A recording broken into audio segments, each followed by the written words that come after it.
அற்புதங்களின் நாயகன் கணக்கம்பட்டி சித்தர். ஊமையை பேச வச்சிருக்கிறார், காது கேட்காதவங்கள கேட்க வச்சிருக்கிறார், இதெல்லாம். ஆனா நான் நேரடியாக பார்த்த விஷயம் அப்படின்னு பார்க்கும் பொழுது, அவர் என்ன பண்ணுவாரு, ஆண்களாக இருந்தா சாமின்னு கூப்பிடுவாரு, பெண்களாக இருந்தா மாரியம்மான்னு கூப்பிடுவார். ஒரு திரைப்பட பாடகி ஒருத்தங்கள ஒரு முறை நான் கூட்டிட்டு போறேன். அந்த வேப்ப மரம் ஒண்ணு இருக்கும் அங்க. அவர் அடிக்கடி உட்கார்ந்திருக்கக்கூடிய இடம். அந்த இடத்துக்கு கீழ அவங்கள உட்கார சொல்றேன். அப்ப அவங்க கூட போனது இன்னொரு பெண்மணி, அவருடைய தோழி. அந்த திரைப்பட பாடகியினுடைய தோழி போயிருக்காங்க. அந்த தோழி என்ன விஷயத்துக்காக போயிருக்கிறாங்க அப்படின்னு கேட்டீங்கன்னா, தனக்கு திருமணம் நடந்து பல வருடங்கள் ஆனதற்கு பிறகு கூட குழந்தை இல்லை. அப்ப டாக்டர்கள்ட்ட போம்போது அவங்க என்ன சொல்றாங்க, "உனக்கு தைராய்டு பிரச்சனை இருக்கு. அதை தவிர கர்ப்பப்பையில சில சில பிரச்சனைகள் இருக்கு.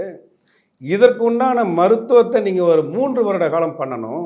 இதையெல்லாம் முடித்ததற்கு பிறகு குழந்தை எப்போ பிறக்குன்றதை நாங்க முடிவு செய்றோம். 3 வருஷம் வெயிட் பண்ணுங்கன்னு சொன்ன உடனே, அந்த வேதனையில இவங்க போயிருக்காங்க. அப்ப கணக்கம்பட்டி சித்தர் என்ன சொல்றாருன்னா, எதார்த்தமானவர். நீ அப்படி பண்ணு, பூஜை பண்ணு, ஹோமம் பண்ணு, அதெல்லாம் எதார்த்தமா.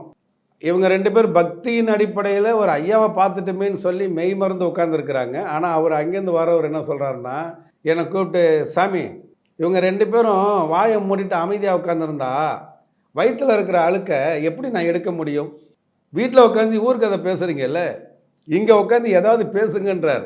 அப்ப நான் நினைக்கிறேன், இந்த வேப்ப மரத்தினுடைய காற்று வழியாக இவருடைய சக்தியை அந்த இடத்துல அனுப்பி, அவர்களுடைய கர்ப்பப்பையை சுத்தம் பண்றார் அப்படின்னு நான் நினைக்கிறேன்.